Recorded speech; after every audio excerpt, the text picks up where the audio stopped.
शिवम असोसिएट्सच्या हजारो कोटी रुपयांच्या फसवणूक प्रकरणानंतर निपाणी येथील आणखी एका गुंतवणूक कंपनीविरुद्ध ठेवीदारांची फसवणूक केल्याचा आरोप समोर आलाय. जास्त व्याजदराच्या आमिषाला बळी पडून आयुष्यभराची बचत पिनोमिक्स कंपनीत गुंतवणूक केलेल्या ठेवीदारांना आता पैसे परत मिळत नसल्याने ते अडचणीत सापडले आहेत. याबाबत त्यांनी पोलीस ठाण्यात तसेच BUDS कायद्याअंतर्गत जिल्हाधिकारी कार्यालयात तक्रार दाखल केली आहे. ठेवीदारांच्या म्हणण्यानुसार कंपनीतील प्रमुख व्यक्ती महेश कामगौडर यांनी पैसे परत न देता फसवणूक केली आहे. पैसे मागण्यासाठी गेल्यास ठेवीदारांवरच खोटे आरोप लावून पोलिसात तक्रार करण्याची धमकी दिल्याचा आरोपही करण्यात आलाय. ಏನಿಲ್ಲರಿ ಸರ್, ನಮ್ಮ ಪರಿಚಯದವ್ರೊಬ್ಬರು ನಮ್ಮ ಫ್ರೆಂಡ್ ದುಡ್ಡು ಇನ್ವೆಸ್ಟ್ಮೆಂಟ್ ಮಾಡ್ಕೊಂಡಿದ್ರಿ ಸರ್. ಸ್ವಲ್ಪ ದಿನ ಕೊಟ್ರಿ. ನಿಮ್ಮ ದುಡ್ಡಿಗೆ ನಾವು ಎಲ್ಲ ಜವಾಬ್ದಾರಿ ಇದ್ದೀವಿ. ಏನಾದರೂ ಮುಂದೆ ಏನೋ ಪ್ರಾಬ್ಲಮ್ ಆದರೂ ನಿಮ್ಮ ದುಡ್ಡು ನಾವೇ ಕೊಡ್ತೇವೆ ಅಂತ ಹೇಳಿದ್ರಿ ಸರ್. ನಮಗೆ ಒಂದು ನಂಬಿಕೆ ಹುಟ್ಟಿಸಿ ನಾವೆಲ್ಲ ನಮ್ಮಲ್ಲಿರುವಂಥ ದುಡ್ಡೆಲ್ಲ ನಾವು ಅಲ್ಲಿ ಇನ್ವೆಸ್ಟ್ಮೆಂಟ್ ಮಾಡಿದ್ದೀವಿ. ಸೊ ಈಗ ಹೋಗಿ ಕೇಳಕತ್ರ ಅವ್ರ ದುಡ್ಡು ಕೊಡೋಕ್ಕೂ ತಯಾರಿಲ್ಲ. ನೀವು ಏನು ಮಾಡ್ಕೋತೀರಿ ಮಾಡ್ಕೋರಿ, ನಮಗೆ ಪೊಲೀಸ್ ಸ್ಟೇಷನ್, ಕೋರ್ಟು ಕಚೇರಿ ಎಲ್ಲ ನಮಗೂ ಗೊತ್ತದಾವು. ನೀವೇನು ಮಾಡ್ಕೋರಿ, ನಾವು ದುಡ್ಡು ಕೊಡೋಂಗಿಲ್ಲ ಅಂಥೇಳಿ ಈಗ ಒಂದು 6-7 ತಿಂಗಳ ಹಿಂದೆ ನಾವು ಅವ್ರ ಮನೆಗೆ ಹೋದಾಗ ನಮ್ಗೆ ಬೈದು ಅವಾಚ್ಯ ಶಬ್ದಗಳಿಂದ ಬೈದ್ರಿ. ಆಮ್ಯಾಗ ನಮ್ಮ ಪ್ರಾಪರ್ಟಿ ಬಿಟ್ಟು ಹೊರಗೆ ಹೋಗಿ ಹಿಂಗೆಲ್ಲ ಮಾತಾಡಿ 112ಕ್ಕೆ ಅವ್ರ ಮಿಸ್ಸಸ್ ಅವ್ರು ಕಾಲ್ ಮಾಡಿ ಉಲ್ಟಾ ನಮ್ಮ ಮ್ಯಾಗ ಅವ್ರು ಸುಸೈಡ್ ಮಾಡ್ಕೋತೀನಿ ಅಂಥೇಳಿ ಹೆದರ್ಸಾತಾರ ಅಂಥೇಳಿ ನಮಗೆ 112 ಕಾಲ್ ಮಾಡಿ ನಮಗೆ ಕರ್ಸಿದ್ರಿ. ಪೊಲೀಸರು ಬಂದ್ರೆ ಆಮ್ಯಾಗ ಅವ್ರು ಎನ್ಕ್ವೈರಿ ಮಾಡಿದಾರೆ. ಸೊ ನಮ್ದು ಏನು ತಪ್ಪಿಲ್ಲ ಅಂತಲೇ ಅವ್ರ ನಿಪ್ಪಾಣಿ ಪೊಲೀಸ್ ಸ್ಟೇಷನ್ಗೆ ಹೋಗಿ ಭೇಟಿಯಾಗ್ರಿ ಅಂತಲೇ ನಿಪ್ಪಾಣಿ ಪೊಲೀಸ್ ಸ್ಟೇಷನ್ಗೆ ಹೋಗಿ ಭೇಟಿಯಾದ್ವಿ. ಅಲ್ಲಿ ಅವರ PSI ಸರ್ ಇದ್ರವ್ರ. ಸೊ ಅವ್ರೇನಂದ್ರು, ಇಲ್ಲ ಇಲ್ಲಿ ನಿಮಗೆ ಕಂಪ್ಲೇಂಟ್ ಕೊಡಕ್ಕೆ ಬರೋಂಗಿಲ್ಲ, ನೀವು ಎಲ್ಲಿ ದುಡ್ಡು ಕೊಟ್ಟಿರಿ ಅಲ್ಲೇ ನೀವು ಅದರ್ ಸ್ಟೇಷನ್ಗೆ ಹೋಗಿ ಕಂಪ್ಲೇಂಟ್ ಕೊಡು ಅಂತ ಹೇಳಿದ್ರಿ ಸರ್. ಅದೇ ಪ್ರಕಾರ ನಾವು ಏನು ಮಾಡಿದ್ವಿ, ಮತ್ತು ಗೋಕಾಕ್ ಬಂದು ಮಾರನೇ ದಿವಸ ಅಲ್ಲಿ ಹೋದ್ರಿ ಸರ್. ಯಾಕಂದ್ರೆ ನಾವು ಬರಬೇಕಾದ್ರೆ ರಾತ್ರಿ 10 ಗಂಟೆ ಆಗಿತ್ತು ರೀ ಸರ್. ನಿಪ್ಪಾಣಿಯಿಂದ ಗೋಕಾಕ್ ಬರ್ಬೇಕಂದ್ರೆ ಮಾರನೇ ದಿವಸ ಹೋಗಿ ಅಲ್ಲಿ ಭೇಟಿ ಆದಾಗ ಅವ್ರು ಸರ್ ಏನಂತಂದ್ರು, ಇಲ್ಲ ನೀವು ಏನು ಡಾಕ್ಯುಮೆಂಟ್ಸ್ ಅದಲ್ಲ ಪ್ರೂಫ ಅವನ್ನೆಲ್ಲ ತೊಗೊಂಬರ್ರಿ, ಆಮೇಲೆ ನಿಮ್ಮ ಕಂಪ್ಲೇಂಟ್ ಬರೋಕ್ಕೆ ಕೊಡ್ರಿ, ಅದ್ರ ಜೊತೆಗೆ ಡಾಕ್ಯುಮೆಂಟ್ ಅಟ್ಯಾಚ್ ಮಾಡಿ ಕೊಡು ಅಂತ ಹೇಳಿದ್ರಿ ಸರ್. ಅದೇ ಪ್ರಕಾರ ನಾವು ಮತ್ತೆ 2-3 ದಿನ ಬ್ಯಾಂಕ್ ಸ್ಟೇಟ್ಮೆಂಟ್ ಎಲ್ಲ ತಗೊಂಡು ಅವ್ರಿಗೆ ಹೋಗಿ ಅಟ್ಯಾಚ್ ಮಾಡಿ ಕೊಟ್ಟಿವಿ ರೀ ಸರ್.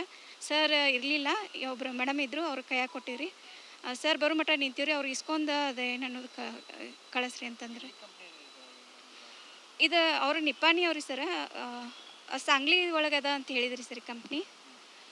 ಬಟ್ ಅದ್ರ ಬಗ್ಗೆ ನಮಗೆ ಏನೂ ಮಾಹಿತಿ ಇಲ್ಲ ರೀ ಕಂಪ್ನಿ ಬಗ್ಗೆ. ಪಿನೋಮಿಕ್ ಅನ್ನೋ ಕಂಪ್ನಿ ರೀ ಸರ್.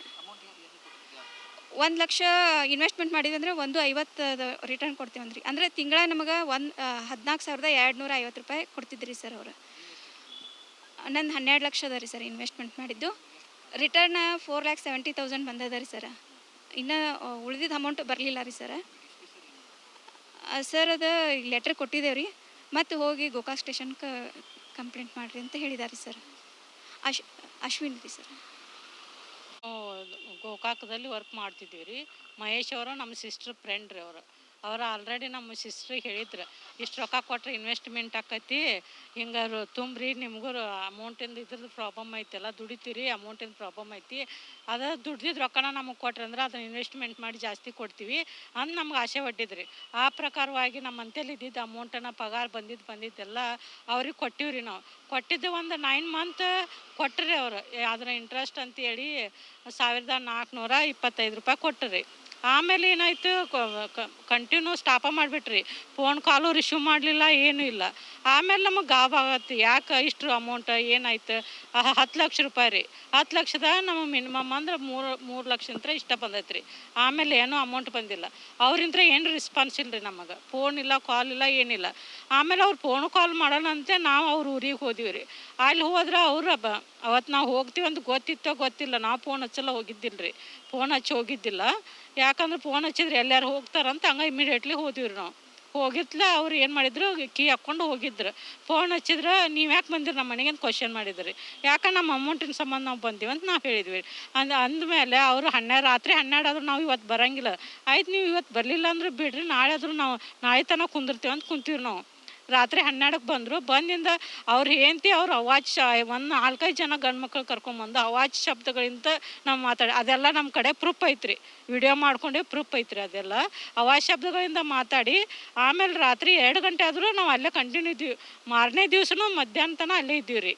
ಇದ್ದರೂ ಆಮೇಲೆ ಅವ್ರು ಹೆಂಡ್ತಿನ ಒಂದೊಂದು ಟೂ ಕರೆದು ಇಲ್ಲ ಇವ್ರು ಸೂಸೈಡ್ ಮಾಡ್ಕೊತೀವಿ ಅನ್ನಕತ್ತಾರ. ಸುಮ್ಮನೆ ನಮ್ಮ ಮೇಲೆ ಹೇಳಿದ್ರಿ ಅವ್ರು. ನಾವು ಒಂದು ಹೆಲ್ತ್ ಡಿಪಾರ್ಟ್ಮೆಂಟ್ದಾಗ ವರ್ಕ್ ಮಾಡಕತ್ತಾರ, ನಾವ್ಯಾಕೆ ಸೂಸೈಡ್ ಮಾಡ್ಕೊಂಡ್ರಿ, ನಮಗೆ ಅಂಥ ಅಭ್ಯಾಸ ಇಲ್ಲ, ನಮಗೇನೋ ನಮ್ಮ ದುಡ್ಡಿನ ಸಂಬಂಧ ನಾವು ಬಂದಿದ್ದು, ಅದನ್ನು ಬಿಟ್ಟು ನಮ್ಗೆ ಯಾವುದೂ ಏನೂ ಇಲ್ಲ.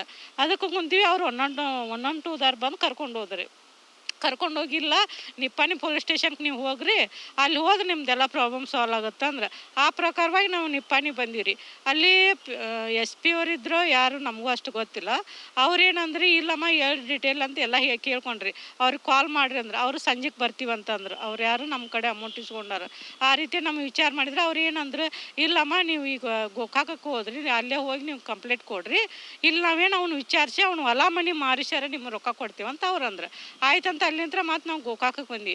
ಗೋಕಾಕಕ್ಕೆ ಎಲ್ಲ ಸ್ಟೇಟ್ಮೆಂಟ್ ಅಲ್ಲಿ ಹೋಗುತ್ತಲೇನ ಅವ್ರು ಏನಂದ್ರೆ ಬ್ಯಾಂಕಿನ ಸ್ಟೇಟ್ಮೆಂಟ್ ಏನೇನದಾವೆ ಎಲ್ಲ ತೊಗೊಂಬರಿ, ನಾವು ತೊಗೊತೀವಿ ಅಂದ್ರೆ ಆ ಥರ ಎಲ್ಲ ಸ್ಟೇಟ್ಮೆಂಟ್ ತೊಗೊಂಡು ಹೋದಿವ್ರಿ.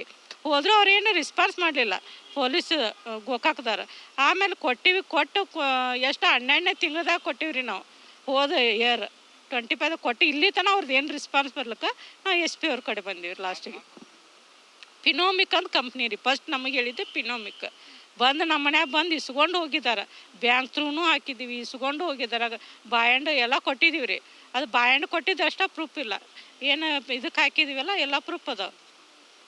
ಅವರು 1 ಲ್ಯಾಕಕ್ಕೆ ಮಂತ್ಲಿ 425 ರೂಪೀಸ್ ಕೊಡ್ತಿದ್ದಾರೆ. ಅಷ್ಟೇ 9 ಮಂತ್ ಕಂಟಿನ್ಯೂ ಕೊಟ್ಟಿದ್ದಾರೆ. ಆಮೇಲೆ ಈ ಕೊಡಂಗಿಲ್ಲ, ಯಾರಿಗೆ ಹೇಳ್ಕೊನಿ ಅಂತಾರೆ ಜನ ರೀ. ಇನ್ನೂ ಜನ ಭಾಳ ಅದ, ನಮಗೆ ಗೊತ್ತು. ನಾವು ಒಂದು 5-6 ಮಂದಿ ಅಷ್ಟೇ ನಮಗೆ ಗೊತ್ತಿಲ್ಲ. ಜನನ ಭಾಳ ಇದಾರೆ ರೀ. ಹ್ಞೂ ರೀ, ಅದ ಕಷ್ಟಪಟ್ಟ ಏನಾದರೂ ಪರವಾಗಿಲ್ಲ. ನಾವು ಅದನ್ನು ರೊಕ್ಕ ನಮಗಂತ ಇನ್ನೊಬ್ಬರಿಗೆ ಹೆಣ್ಮಕ್ಳಿಗೆ ಅನ್ಯಾಯ ಆಗಬಾರ್ದು ಅನ್ನೋಕೆ ನಾವು ಮುಂದೆ ಬರತ್ತೀವಿ ರೀ. ಇವಾಗ ನಮ್ಮ ಹೆಸರು ಸಹನಾ ರೀ. Thank you. गेल्या 30 वर्षांपासून आरोग्य क्षेत्रात कार्यरत असलेल्या एका महिलेने आपली आयुष्यभराची बचत या कंपनीत गुंतवली होती. मात्र पैसे परत मागितल्यावर तिला शिवीगाळ करून मानसिक त्रास दिल्याची तक्रार तिने केली आहे. ठेवीदारांनी आपली रक्कम तातडीने परत मिळावी अशी मागणी करत संबंधित अधिकाऱ्यांनी सखोल चौकशी करून दोषींवर कडक कारवाई करावी अशी मागणी केली आहे. याशिवाय पिनोमिक्स कंपनीचे महेश कामगौडर यांनी ठेवीदारांचे पैसे वापरून कणबर्गी परिसरात खासगी लेआउट विकसित केल्याचा आरोपही करण्यात आला असून याचीही चौकशी करावी अशी मागणी ठेवीदारांनी केली आहे. राजशेखर हिरेमठ, KMM मराठी, बेळगाव.